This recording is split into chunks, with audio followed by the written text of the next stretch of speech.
Ano sabi mo, Sherry Shane? Pakiramdam mo pag... Natutulog po ako eh. Parang may pumapasok eh. Pakiramdam mo, parang may gumagalaw. Pambihira. Kalingap Edo may gustong ampunin. Sino? Mga kasukay, mga kalingap. So, alamin po natin sa video na ito. Pero bago natin simulan, huwag niyo pong kakalimutan mag-subscribe. Bal Santos Matubang, Kalingap Rob at Edna Vlogs at yung aking YouTube channel, Gandang Emmy. Sa mga hindi pa po nakapag-subscribe, please subscribe and please hit the notification bell para lagi po kayong updated sa aking mga ina-upload na mga reaction video. So tara, alamin po natin sino yung gustong ampunin ni Kalingap Edo. Ang bihira yan. Hindi ka na, ang bihira. Paano mo nagagawa yung Sherry Shane? Nakakatakot sa bahay mo. Paano sila nagluluto? Ito, may itong lutuan nila, oh. Diyan ka na luto. Marunong ka magluto, Sherry Shane? Nasap na po ako. Marunong daw siya magluto Diyan ka dyan. na lang. Grabe, wala pang lutuan. Wala ano. Kawawang-kawawa talaga ito. Kalahati lang yung bahay nila, hindi pa natapos. Tapos sira-sira talaga. Pinagtapal-tapal na kung ano-ano lang. Isa talaga sa pinaka-deserve kong beneficiary si Sherry Shane. Kawawa. Tatay mo, May asawa. may asawa na ng iba. Oo. Hindi ka nang nag-eskwela na yun. Nag-iiskin ako. Nag-i-eskwela. Masipag Pero man. tulong. Dalawa ang lalaki. Nasa isang kapatid mo? Si kuya po. Oo. Nagtatrabaho sa Parapan. Para kali nagkakabod. Bakit hindi ka sinasamahan? Ayaw niya dito? Hindi hirap naman, no? Tado na yun. Delikado talaga po ito. Saka yung bata talaga, yung talaga ko na dito, yung bata. Tumba na ito. Pasulo-sulo lang siya dito, 1 linggo na daw siyang solo dito. Ayun mga kasukay, mga kalingap, no? Solo dyan sa bahay na yan, itong si Sherry Shane, mga kasukay, mga kalingap.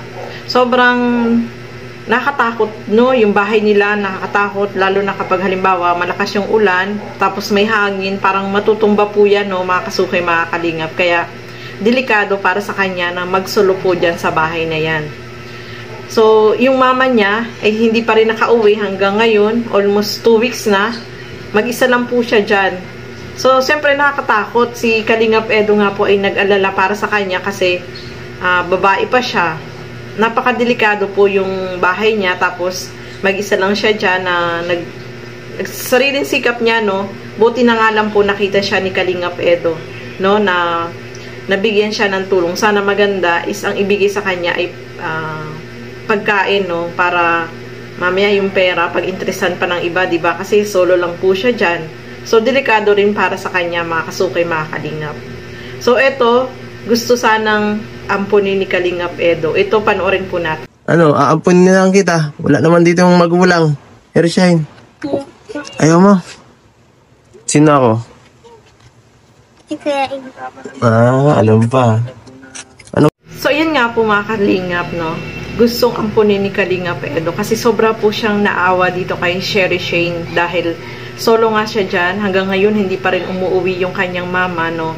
So, sobrang nag-alala dito si Kalingap Edo dahil mag-isa lang siya dyan, no? Napakadelikado. Tapos, may sinabi pa siya dyan na kapag sa gabi daw, parang nararamdaman niya na may pumapasok dyan sa loob ng bahay niya. So, nakakatakot, no? Mga kasukay, mga kalingap. Mas maganda sana kung pumayag siya na magpaampun kay Kalingap Edo kasi para din sa kanya yun, no? Kasi sobrang naawa po si Kalingap Edo. Kahit naman sino, yung ganyan yung sitwasyon ni Sherry Shane ay maawa sa kanya. Mukhang matalino po siya, mga kasukay, mga kalingap, no? Kapag sumagot po siya, makikita mo sa kanya na magaling siyang sumagot. At sobrang nag-alala dito si Kalingap Edo. So, ituloy pa po natin. Pakiramdam mo pag... Natutulog po ako eh. Parang may pumapasok eh. Pakiramdam mo, parang may gumagalaw. Pambihira. Pinakatakot naman. Ang bihira. Baka mapano ka dito. Si tito mo. Na ano lang ito yan? Mga babae mato. Hindi ka nasama sa kanya sa bahay niya. Bakit ayaw mo dun? Ayaw mo dun? Doon po. Yung kay tita mo, yung kay, ano, yung kay, ano, Tio Lito. ayaw mo dyan? Ayaw mo pumunta sa bundok? Wala kay Lola? Ayaw mo? Galit po ata yun sa akin. Bakit? Bakit galit? Anong ginagawa?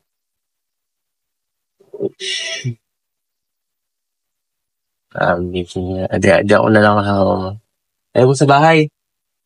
Mas maganda doon kaysa dito. Siguro mga, mas malaki dito, mga times 4. Times 4. Gusto ko kay mama. Ha? Gusto ko kasama si mama. Wala man si mama mo, oh. Si mama mo wala. Ang tagal umuwi. Pinapauwi ka na. Una pa ako bumalik. Tagal. Papagalitan ko yun eh. Papagalitan ko yung pagbalik. Tagal ni mama mo umuwi. Ano ba yan? Ay. So ayan, talaga nag-aalala si Kalingap Edo dito kay Sherry Shane, no, mga kasukay, mga kalingap. Lalo na sa gabi, napakadelikado po nun, mga kasukay, mga kalingap. Kasi nga, mag-isa lang siya dyan, tapos yung bahay niya, madaling pasukin po yan, mga kasukay, mga kalingap, di ba? So sabi niya, may nararamdaman siya na parang may pumapasok dyan sa kwarto niya, sa bahay nila. O naku, baka may multo na dyan, may ano, naku, baka nakakatakot naman. Sana pumayag siya, no? Sana gawin ni Kalingap Edo, ikausapin niya yung mama ni Sherry Shane para makausap, no? Mas maganda po yun makausap niya kasi nasa bundok, malayo daw yung bundok na pinagtatrabahuhan ng mama niya, baka anong trabaho niya, hindi ko alam kung ano, hindi nabanggit kasi diyan kung ano yung trabaho.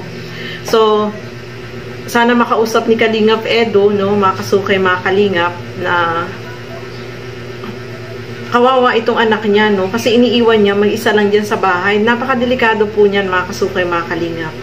So, sana, yung mama niya is umuwi dyan, no? Para makausap ni Kalingap Edo. Sana ipaampun na lang si Sherry Shane, no? Kasi para di naman sa bata yun. Lalo na iniiwan-iwan niya lang dyan na mag-isa. Tapos, ang nakakatuwa dito kay Sherry Shane, mga kasukay, mga kalingap, yung tatay niya is hiwalay na, nag-asawa na ng iba, pero gusto niya pa rin kumustahin yung kanyang ama, no? So, nakakabilib din itong bata na ito, kahit iniwan na ng magulang nung tatay, ay gusto niya pa rin malaman kung ano na nangyari, kumustahin. So, mapapabilib ka dito sa batang itong, mga kasukay, mga kalingap. At kita natin na mukhang matalino po siya, mga kasukay. So, buti na lang, nag-aaral pa rin naman po siya. So, sana yung ibinibigay na pera ni Kalingap Edo ay wag iwala niya, no, or wag pag-interesa ng iba, di ba? Alam niyo naman ang panahon ngayon, lalo na mag-isa po siya diyan, tapos malalaman na may pera, di ba? Napakadelikado rin po 'yon, mga kasukit, mga kalingap. So sana itong si Sherry Shane. May iba ako nang malilito sa pangalan niya. Sana itong si Sherry Shane ay laging iligtas, no? Huwag siya mapahamak diyan. At sana yung mama niya ay umuwi na po, mga kasukay, mga kalingap. So, abangan po natin yung susunod na pagbisita dyan ni Kalingap Edo. So, hanggang dito na lamang po muna. Maraming salamat po sa inyong panonood at lagi po natin supportahan Bar Santos Matubang, Kalingap Rob at Edna Vlogs. At syempre, Kalingap Edo, no? Support po natin siya. Sa mga hindi pa po nakapag-subscribe sa kanya, please subscribe and please hit the notification bell para lagi po kayong updated sa kanyang mga upload na mga videos. At yung aking channel po, please support Gandang Emmy. Sa mga hindi pa po nakapag-subscribe, please subscribe and please hit the notification bell para lagi po kayong updated sa aking mga ina-upload na mga reaction videos. So hanggang dito na lamang po muna. Happy Sunday po sa lahat. Bye-bye!